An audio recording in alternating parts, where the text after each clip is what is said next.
Assalamualaikum and hello YouTube, my name is Nur Muhammad from NMWatch, and yes, I am back with another watch review. Okay, so this time around the subject for today's review is this Invicta 1953 automatic, a watch that even if you want to buy it, you can't buy one because they are just sold out everywhere, right? So anyway, so let's do a quick wristwatch check. Today I'm still wearing my Seiko. God, I totally forgot what's the model number for this particular one. Was it SBDC25K1? Yes, I think so. And I am wearing this on this very beautiful what do you call this, tropical rubber strap from AliExpress. I have yet to do a review for this particular strap, but I have done a review for this particular watch. Please go ahead and check it out. Right, so for those of you who are still new to this channel, please go ahead and subscribe, the subscribe button, because I am only focusing on affordable watches. That means it's going to be around $250 and below.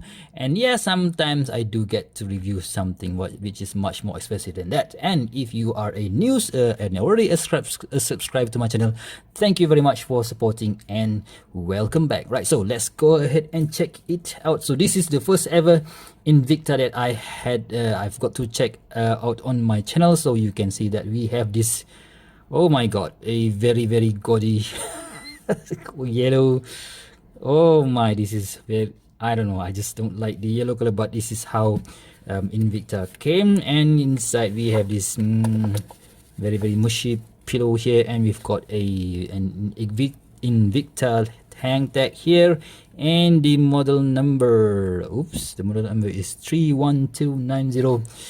Yeah, I think I've got that one wrong, right? So this is the 31290 Invicta, and you can see that the price stated here as RSP of $695, which is why people love to hate Invicta, because they are not being true to the price that they are selling them for. So if you are lucky, you can get this Invicta from Jama Shop for about $100, and maybe shipping to your country for about maybe $5 to $10. I'm not really sure, but yeah, that is really the price that you should go for, right? So we have this Invicta, invincible in details since 1837. You can't deny that they have history, but yeah, still, I just don't like the price. This price tag, which is utterly ridiculous, right? So we have this, thank you for purchasing Invicta, blah blah blah, and we have movement type, blah blah blah. And if you if you get one, you definitely gonna have something like this, right? So this is what's in the box. Let's just take this one off the camera and focus on the watch itself, right? So the watch came with this metal bracelet. So even the owner himself, basically this is a borrowed watch. The owner himself didn't even really bother to resize the bracelet, so you can see that I'm not going to be opening. Oh no, it's just the opening. So that is quite tight, and we don't have any double push button to open it like so. And when you open it, it's gonna be a bit tough. Yep. And you can see there we have a stump scissor clasp here, and just a friction, boom, and you are good to go. But luckily we have 4 micro adjust here, and on the link itself, I think this is a split pin type. Well, you know what, for $100 you can't really complain, because it is, I think I prefer split pins compared to the ones that came on a Seiko. All right, so what do you get for your $100? Oh, before that, let's do a weight check first. Wait, how much does this thing weigh? So since this is a borrowed watch, I use it on this what do you call this? I can't remember the name of this narrow strap, but this is the one from Vario Singapore. Thank you very much, Ivan. So let's see how much it weighs when it comes as stock standard. So the bracelet is about 80 grams, so you're gonna add that to the watch, and it's about it's about 150 grams. So still okay, not that bad, to be completely honest, right? So you can, if you like to use the bracelet, you can wear it day in and day out, right? Okay, so what do you get for this $100? quite much actually, quite a lot actually.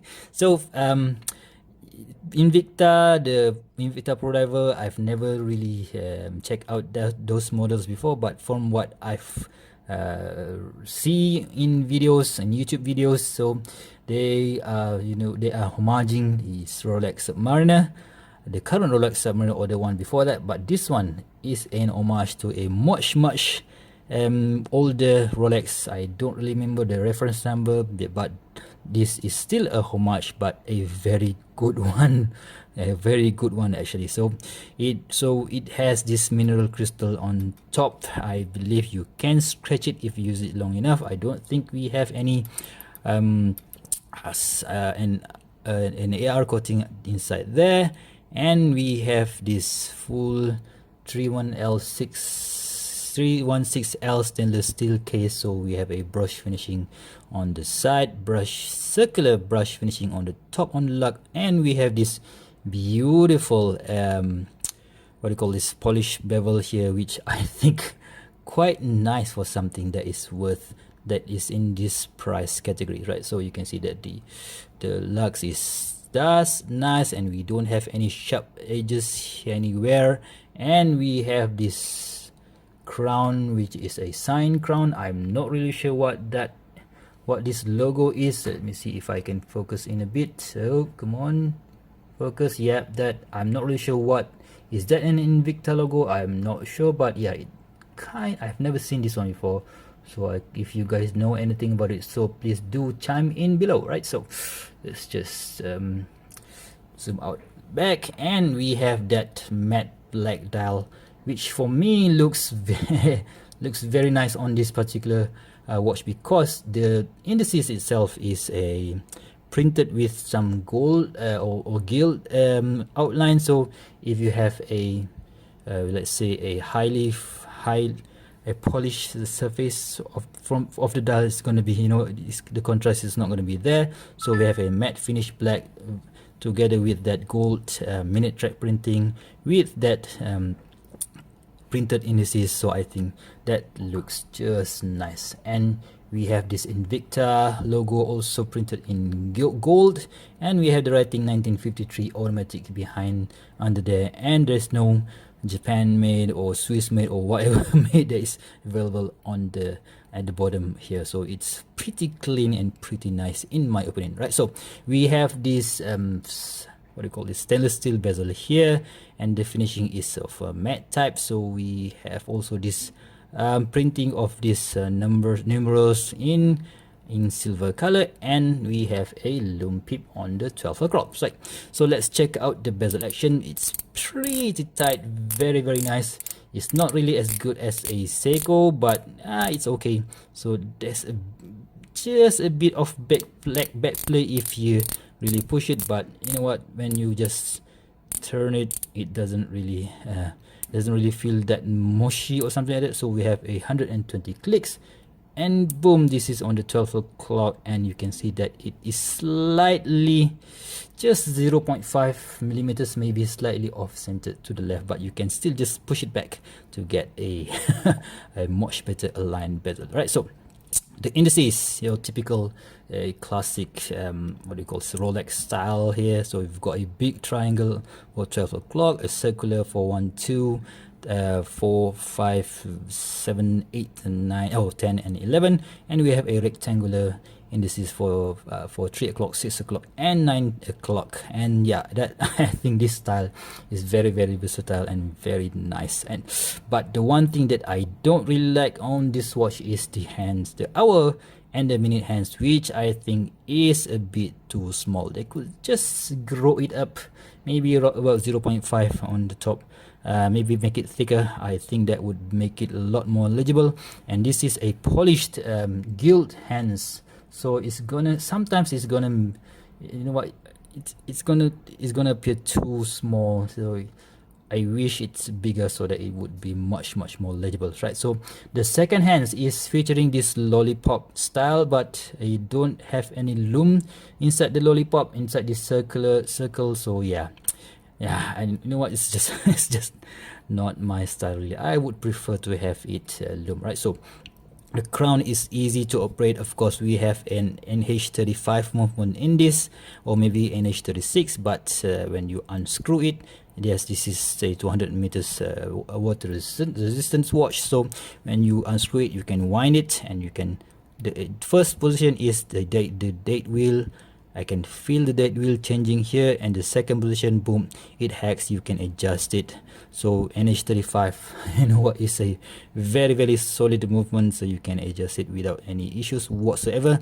Boom, click in, and you screw it back, no drama whatsoever. This is a very nice crown to use, a very nice size, maybe about 6 inches, not 6 inches, sorry, 6 millimeters in diameter. So that is just nice, right? So at the back we have this NH35A. It mentioned here NH35, so it definitely has a date wheel inside there.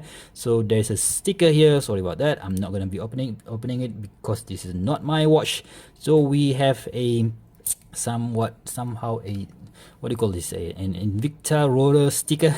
We have this Invicta watch company since 1837, USA product design. You know what, I don't care. So anyway, Invicta water resistant 200 meters. This is, the model number is 31290, all stainless steel, and it says here Japan movement component assembled in Malaysia. Yay! I am from Malaysia, so I'm very proud that we make quite a lot of Seiko movements here, right? So this is how it looks, and I just love this, right? So let's put it on my wrist and see how it looks like on my 6.75 inches wrist, right? So I'm gonna slide it through. So we have this very nice green color. God, I totally forgot the name of this particular strap, but it is from Vario, Singapore, and I just love this single pass Nehru straps from them. Somehow the green color plays really nice with this gilt dial of the Invicta.